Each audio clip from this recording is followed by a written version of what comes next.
Welcome to our channel, welcome to Amy's channel. आज हम देखेंगे कि आप इस पर्सन से क्यों मिले थे जिसके भी बारे में आप सोच रहे हैं, चाहे करंट पार्टनर हो, चाहे वो आपका एक्स पार्टनर हो, क्रश हो। आप उससे क्यों मिले हैं? अगर उसको आपकी लाइफ में नहीं रहना था या ऊपर वाले ने ये साथ नहीं लिखा था, तो हमें देखेंगे कि क्या वजह है। और अगर आपका करंट पार्टनर है तो आपकी अगर रिसेंटली कोई सेपरेशन हुई है तो क्यों ऐसा हुआ है, क्या वजह है। ठीक है, तो मैं कलेक्टिव रीडिंग यूज़ कर रही हूँ। कलेक्टिव रीडिंग होगी, जर्नल रीडिंग होगी। मैं टैरो एलिमिनेटी यूज़ करूँगी, एलुमिनाटी। उसके अलावा मैं एंजल ऑफ अबेंडेंस से मैं मैसेजेस निकालूंगी। ठीक है, जो चीज़ रेजोनेट करे वो लीजिएगा, जो चीज़ रेजोनेट ना करे वो बिल्कुल मत लीजिएगा। देखते हैं कि आप इस पर्सन से क्यों मिले थे, क्या वजह थी जो आप दोनों एक ना भी हुए लेकिन फिर भी आपको मिलना ज़रूरी था। ये देखते हैं। सबसे पहले आया है lovers, Gemini, Libra, Aquarius. Princess of sword, Gemini, Libra, Aquarius. 10 of cup, Cancer, Scorpio, Pisces. Princess of pentacle, Taurus, Virgo, Capricorn. And then again emperor, Aries की एनर्जी आई है। आप इस पर्सन से जो सबसे पहले मिले हैं क्योंकि आप लोग डेस्टिन थे, आप लोग ट्विन फ्लेम थे। और ट्विन फ्लेम के अंदर मिलना बहुत कम होता है, मतलब वो फॉरएवर साथ कम रहते हैं, मिलना बिछड़ना रहता है। आप लोग एक ट्विन फ्लेम जर्नी में जाने वाले थे, इस वजह से आप इस पर्सन से मिले। मुझे यहाँ पे ये भी लगता है कि जो मैंने एनर्जी फील की है कि आपने जो इमोशन इस पर्सन के साथ फील किए हैं, आई थिंक आपने अपने, अगर आपके पास्ट में आपका कोई रिलेशन रहा है या नहीं रहा है, या ये फीलिंग थी नहीं थी, जो फीलिंग आपने इसके साथ फील की है, इस रिश्ते में फील की हैं, वो फीलिंग आपको कभी किसी से फील नहीं। शायद ये एक वन ऑफ देम वजह भी हो सकती है, रीज़न हो सकता है।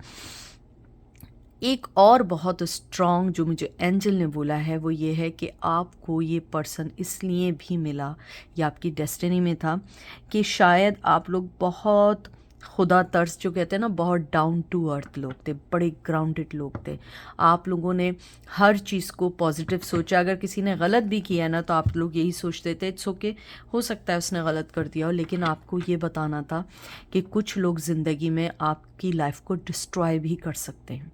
शायद आपने अभी भी कोई बड़ा ही धोखा इनसे खाया हो, लेकिन अगर ये पर्सन नहीं मिलता आप लाइफ में इससे बड़ा भी धोखा खा सकते थे, क्योंकि आपने वो चीज़ें सीखी हैं जो आप कभी भी किसी और से नहीं सीख सकते थे। आपका पर्सन आपको मिसयूज़ बहुत किया है। मुझे यहाँ लगता है जितनी तेज़ी से वो आपकी लाइफ में आए थे उतनी तेज़ी से गए, या आपकी लाइफ में तेज़ी से तो आए थे लेकिन स्टे किया, और उतनी तेज़ी से अपने, मतलब अपना, कहते हैं ना, सेल्फिश जो उनका रीज़न थे उसके लिए वो आपसे अलग होते हुए चले गए या चली गई। कहीं ना कहीं पैसों की उनके जहन में बहुत ज़्यादा थी। फाइनेंशली वो बहुत अट्रैक्ट होते थे कि अगर किसी के पास बहुत पैसा है या किसी से मिलना है तो वो इन चीज़ों से बहुत अट्रैक्ट होते थे। और आपने शायद कभी ऐसा पर्सन अपनी ज़िंदगी में ना देखा हो, क्योंकि आपके, मुझे लगता है आपकी जो अपब्रिंगिंग हुई है वहाँ पे लोगों की वैल्यू ज़्यादा है। आप लोग पैसा देख के, फाइनेंस को देख के किसी को जज नहीं करते। आप बहुत प्यार मोहब्बत करने वाले लोग हैं। यहाँ पे एक और एनर्जी मुझे ये फील भी हुई है कि कहीं ना कहीं आप इस पर्सन से मिलने से पहले आप लोग एक ड्रीम वर्ल्ड में रहते थे, जो फिल्मों में, टीवी में, ड्रामों में दिखाए जाते हैं। तो कहीं ना कहीं आप उस चीज़ को समझते थे कि कोई ऐसा आएगी या आएगा और हमारी ज़िंदगी ऐसी बन जाएगी। लेकिन आपने इस रिश्ते के ख़त्म होने के बाद आपने रियल लाइफ को पहचानना शुरू किया। आपने लोगों के धोखों को, चीटिंग को, लोगों के बिहाइंड जो उनके कहते हैं ना, वो होते हैं, प्लान्स होते हैं या कोई भी उनकी चीज़ होती है, वो आपने बाद में जज करना शुरू किया, क्योंकि आपको नहीं पता था। आप हमेशा, कहते हैं ना, कि एक क्लियर कट पर्सन थे, क्योंकि आप लोग धोखेबाज या चीटर कभी नहीं रहे हैं। आपने धोखा खाया है तब आपको पता लगा है दुनिया ऐसी नहीं है। लेकिन मैं आपको एक और बात बता दूं, आपका पर्सन आपकी तरफ बहुत स्लो आने की कोशिश कर रहा है या कर रही है, लेकिन मुझे लगता है कि इतनी स्पीड में नहीं कर रहे हैं जितनी स्पीड में करनी चाहिए। और मुझे यहाँ पे ये भी लगता है कि आप शायद किसी शादीशुदा ज़िंदगी में बंध गए हैं या बनने वाले हैं। यानी अगर आपकी ज़िंदगी में कोई नहीं आया है, जिन लोगों की ज़िंदगी में कोई पार्टनर नहीं आया है, उनकी ज़िंदगी में न्यू पार्टनर आने वाला है वेरी सून।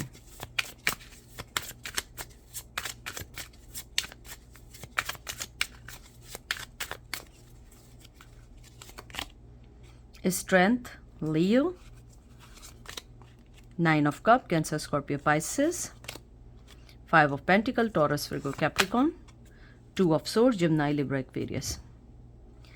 ये पर्सन जो था ना आपकी लाइफ में जब आया, शायद आपको कभी ये नहीं पता था कि आपके अंदर कितनी स्ट्रेंथ है, आप कितना पावरफुल पर्सन है। शायद आप हो सकता है इंडिपेंडेंट भी हो, लेकिन आपको हमेशा आप डिपेंड करते थे किसी ना किसी पे। इस रिश्ते के ख़त्म होने के बाद, ये मैं सारी वो आपको रीज़न दे रही हूँ कि वो आपकी लाइफ में अगर आया है तो आपका क्या चीज़ें थी जो आपको नहीं मालूम थी। जैसे कहते हैं ना कि अगर कोई पर्सन फेल नहीं होता, मैं आपको एक मिसाल दे रही हूँ क्योंकि आप लोग मेरी तरह नॉर्मल लोग हैं, हम लोग एक नॉर्मल पीपल हैं। जब तक कोई पर्सन फेल नहीं होता है ना, उसे फेल होने का मतलब नहीं पता होता है। हम अभी ज़िंदा हैं, जब तक हम मरेंगे नहीं, हमें ये नहीं मालूम चलेगा कि मरना क्या होता है, मौत क्या होती है, डेथ क्या होती है, मृत्यु क्या होती है। ऐसे ही इस रिश्ते के बाद आपने अपने अंदर की जो भी इनसाइड आपकी कहते हैं ना कि स्ट्रेंथ थी, चाहे वो स्ट्रेंथ थी या आप एक वॉरियर थे या आपको कहते हैं ना कि जैसे आपके साथ किया गया आपने वैसे ही लौटाया। ये सब आपने इस रिश्ते के ख़त्म होने के बाद देखा है। आपने अब 2 रास्तों पे चलना छोड़ दिया है। आपने कभी भी अब ये नहीं करना, आपने ये नहीं सोचना। शायद पहले आप ब्लाइंडली लोगों पे ट्रस्ट कर लिया। मुझे लगता है शायद आप फेल इन लव हुए हो शादीशुदा पर्सन पे, लेकिन आपने उस टाइम उस चीज़ के कॉन्सिक्वेंसेस नहीं सोचे थे। आपने उस टाइम ये नहीं सोचा था कि इसके बाद क्या होगा। आपने मोहब्बत कर ली और इन द एंड ये हुआ कि आपको अंदाज़ा हुआ कि कोई भी पर्सन आपको छोड़ के जा सकता है अगर वो आपको अपनी लाइफ में नहीं रखना चाहता है। अब आपके अंदर अपने लिए जो मोहब्बत जागी है, अपनी जो स्ट्रेंथ आपको पता लगी है, आपने 2 रास्तों पे 2 कश्ती का सवार होना बंद कर दिया। अगर इन फ्यूचर आपके साथ ऐसा हुआ कि आपको कोई पर्सन आपको लगा कि ये जो है धोखा देने वाला है या ये मेरे इमोशन से खेलेगा, तो आप ब्लाइंडली फेथ नहीं करोगे, आप गैम्बलिंग नहीं करोगे, आप उस चीज़ को स्टॉप करोगे, क्योंकि आपने अब खेलना कहते हैं ना कि गैम्बलिंग करना छोड़ दिया। क्योंकि गैम्बलिंग आप इसको गलत वे में मत लीजिएगा। बाज़ दफ़ा हम लोग होते हैं ना कि जैसे हमारा क्वेश्चन पेपर होता है, हम कहते हैं ये आंसर सही है, ये आंसर सही है, मुझे नहीं पता, ऑल ऑफ द अबव कर दो, यानी ऊपर वाले सारे आंसर में सही हैं ये। तो बाद में पता लगता है नहीं ये तो गलत था, ये आंसर सही था। तो आपने अब ये सब कुछ छोड़ दिया। आपको जब तक कोई क्वेश्चन का आंसर पता नहीं होगा आप उस पर टिक नहीं करेंगे, आप उसको ब्लैंक छोड़ देंगे, क्योंकि आपने अपनी ज़िंदगी में ये लेसन सीख लिया है कि मुझे अब 2 कश्ती का सवार नहीं होना है। जैसे लोग मुझे छोड़ के जा रहे हैं, मेरा भी राइट है कि मैं अपने आप से प्यार करूं, अपने आप में स्ट्रेंथ पैदा करूं या करूं या ना करूं, ये मुझ पर है। लेकिन अब मैं किसी पे ब्लाइंडली यकीन नहीं करूंगी या करूंगा। मुझे लगता है जब वो पर्सन आपकी लाइफ में आए थे, या तो वो किसी प्रॉब्लम में थे या आप किसी प्रॉब्लम में थे, या आप में से किसी ने उस टाइम कोई बहुत रिसेंटली किसी ऐसे ट्रॉमा से या इंसिडेंट से गुजरे थे कि जिसकी वजह से आपने उस वक्त उस पर्सन पे ब्लाइंडली ट्रस्ट कर लिया था। लेकिन आपने अपने आप को जाना है इस रिश्ते के ख़त्म होने के बाद या इस पर्सन के सेपरेशन करने के बाद।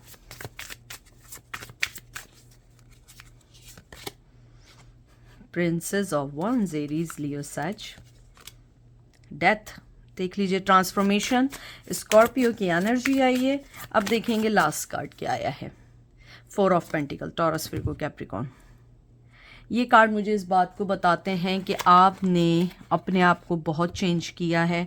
शायद आप अगर किसी से प्यार भी कर बैठें तो आप अब जब तक किसी को कुछ नहीं बोलेंगे जब तक आप हर चीज़ की तरफ से कंफर्म नहीं होंगे, क्योंकि आपने अपने आप को, कहते हैं ना कि किसी को अपना ना पैशन बताना है, अपने आप को किसी को कहते हैं ना बताना नहीं है, क्योंकि आप अपनी ज़िंदगी में आज़ाद हैं। आपने अपने आप को चेंज कर दिया है, आप अपने अंदर ट्रांसफॉर्मेशन ला रहे हैं इस रिश्ते के ख़त्म होने के बाद, ये सेपरेट होने के बाद।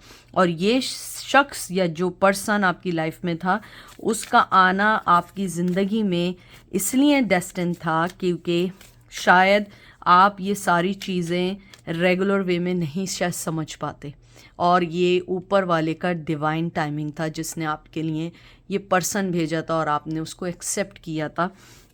लेकिन अब यहाँ मुझे लगता है कि आपने जिस तरीके से अपने आप को बिल्कुल, कहते हैं ना कि वो लगा दिए, आपने बंधन लगा दिए हैं कि अब मेरे पास इन चीज़ों का कोई भी टाइम नहीं है, मैं किसी भी पर्सन को अपना 1 मिनट नहीं दूंगी या दूंगा। तो शायद आपने, या ये कह लें कि आपने बोलना सीखा है इस रिश्ते के ख़त्म होने के बाद। और जैसे कि ये जो कार्ड आया है, नाइट ऑफ वंस का कार्ड है, ये प्रिंसेस ऑफ वंस का कार्ड आया है। ये कार्ड बताता है कि राइट अवे एक्शन लेने का, आप अपनी ज़िंदगी में आगे बढ़ रहे हैं, अपनी ज़िंदगी के एक्शन ले रहे हैं, अपनी ज़िंदगी को संभाल रहे हैं और अपने आप को चेंज करने की कोशिश कर रहे हैं बिकॉज ऑफ दैट रीज़न। ठीक है, अब देखते हैं एंजल आपको क्या कहना चाहते हैं। Moon light, you have start, you can start hard working on your dream career part time while keeping your the job to pay the bills. Soon your dream career will be take fight and fully support you. बहुत अच्छा आया है।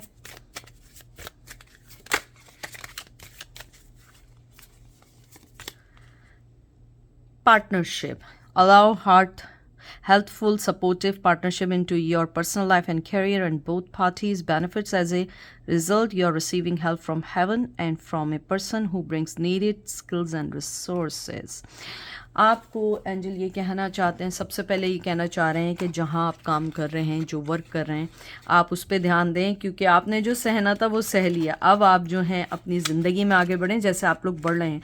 Angel कह रहे हैं कि आप लोग जिस तरीके से आगे बढ़ रहे हैं या जैसे आप अपना काम कर रहे हैं, वो लोग खुश हैं कि आप लोग अपना हर काम बहुत तरीके से कर रहे हैं, बहुत तरीके से आगे बढ़ना है। उनको लगता है कि आपने अपनी ज़िंदगी में जो भी डिसीजन लिए हैं वो आपको अब सपोर्ट करेंगे, जो पहले नहीं हो पाया था। लेकिन आपको हर चीज़ का आंसर वक्त के साथ मिलेगा, लेकिन आप जिस राह पे चल रहे हैं ये बिल्कुल सही है। तो ये थी आज की रीडिंग। आई होप आपको पसंद आएगी। अपना ख्याल रखिएगा, दुआओं में याद रखिएगा। Take care, bye.